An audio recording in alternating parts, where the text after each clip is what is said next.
Poésie. Vous avez à 15h Claude Joyard et Patrice Delbourg qui font des lectures à la salle de l'Europe, à la Villa Gombrowicz, à la Villa Alexandrine, dite Gombrowicz. Vous avez à 15h toujours, le lendemain, dimanche, à la Galerie Chave, un échange entre Marc Schex et Patrice Delbourg. Patrice Delbourg que vous pouvez retrouver dès ce soir à 19h à la salle des Meules et un peu après même, après l'événement de maintenant, pour Garçon l'addiction, qui nous parle de poésie et qui est un passionné de poésie. Patrice Delbourg, c'est un arpenteur des livres, vraiment précieux, Vansois et parisien, et qui nous fait l'honneur de parrainer ce 24e Printemps des Poètes. Pour ce soir ici, le lieu s'y prête terriblement bien, tant en visuel qu'en projection, qu'en installation, etc.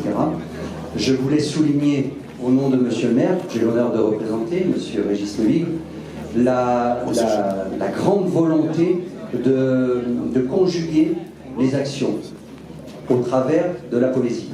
Alors, c'est pour ça que je tiens à remercier précisément chacun des participants, qui sont les élèves, bien sûr, du lycée Henri Matisse, ici représentés par Sophie Delorter, Johanna Braun. Elle est où Johanna Braun? Elle est là-bas, voilà. Oui, Marie-Pierre David, bien sûr,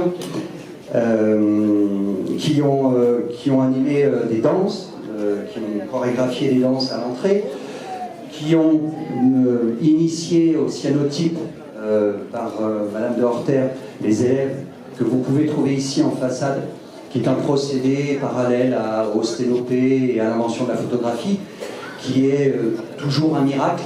En fait, l'image poétique est toujours un miracle. Hein. Donc, vous en avez des très beaux exemples ici, très réussis par les élèves. Ils ont bossé de manière initiatique à cette technique. Je ne sais pas où ils sont les élèves, on peut les applaudir.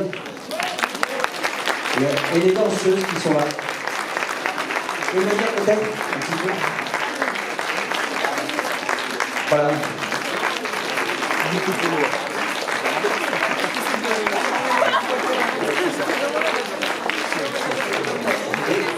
Et les photographes, peut-être qu'il y en a un petit peu là. Non? Est-ce qu'il y en a un petit peu? Des photographes, des cyanotypeurs? Non? Il n'y en a pas? Bon. Alors vous avez le lycée Matisse qui est donc là représenté en force par ses enseignants et par ses élèves.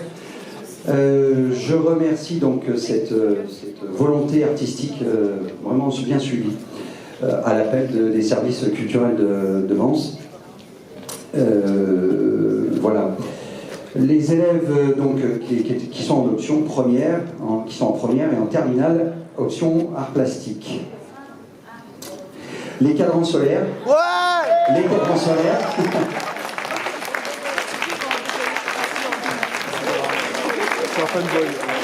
Donc, qui ont été conduits par Johanna Braun aussi, qui intervient aussi au cadran solaire.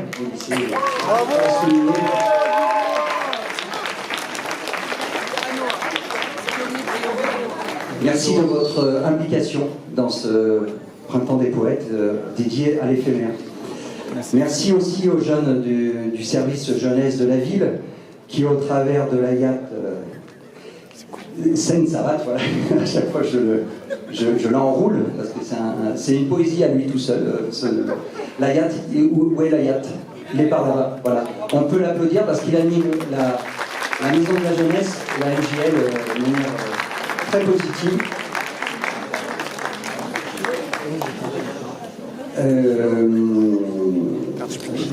Donc, et puis sa collaboratrice, c'est un collaborateur, pardon, Floriano Pintus, que je ne connais pas précisément, mais on peut aussi le saluer. Il est où? Voilà.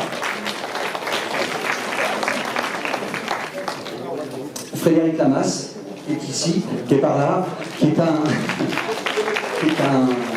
il faudrait l'inventer avec Jean-Yves Boira, directeur des affaires culturelles. À chaque fois qu'on fait une manifestation, on dit alors Fred il fait quoi?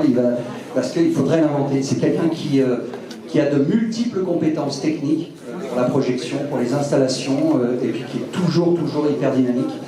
C'est un collaborateur très précieux. Donc voilà, je souligne Frédéric Lamas. Et Marie aussi, son collaborateur, qui est à la caméra là-bas.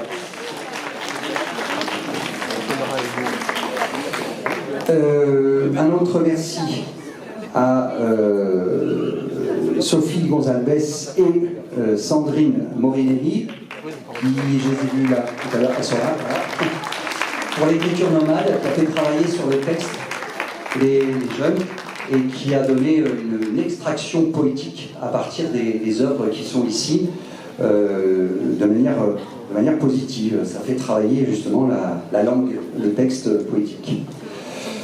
Un merci à Bruno Le Cuisto, qui est là-bas, qui a fait des compositions originales de goût, de rencontre de saveurs.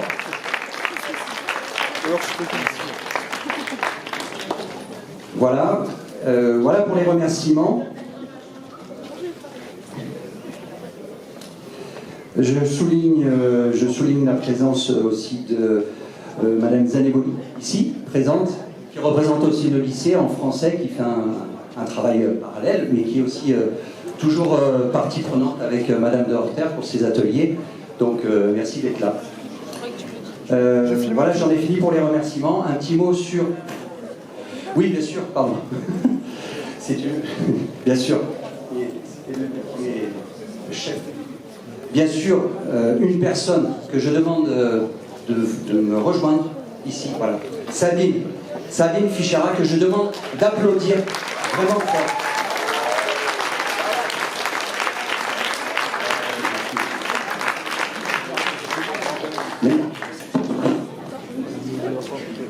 Voilà, Sabine Fichera qui fait un travail de coordination des actions culturelles au musée de Vence, qui n'arrête pas de 8h à 18h.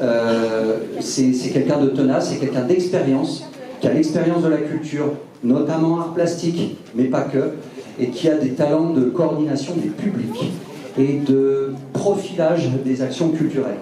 Ça, je souligne vraiment fortement ton talent à faire ça, parce que ça demande une énergie folle de prendre le téléphone constamment, de remplir les dossiers, de contacter les gens, de dire c'est telle heure, c'est tel créneau, c'est telle action, quelle est la mission, quelle est la médiation culturelle qu'il y a à faire. Ça, c'est une personne indispensable qui fait partie de l'équipe du musée et qui déborde même de sa mission, bien au-delà de ce que son poste lui demande. Voilà. Donc je vous demande à nouveau des applaudissements pour Sabine, parce que je la connais depuis des années et elle n'a pas changé. Elle était avant sculpture autrefois, elle est toujours avant sculpture et c'est toujours avant sculpture. Voilà. Voilà. Donc merci personnellement, Sabine.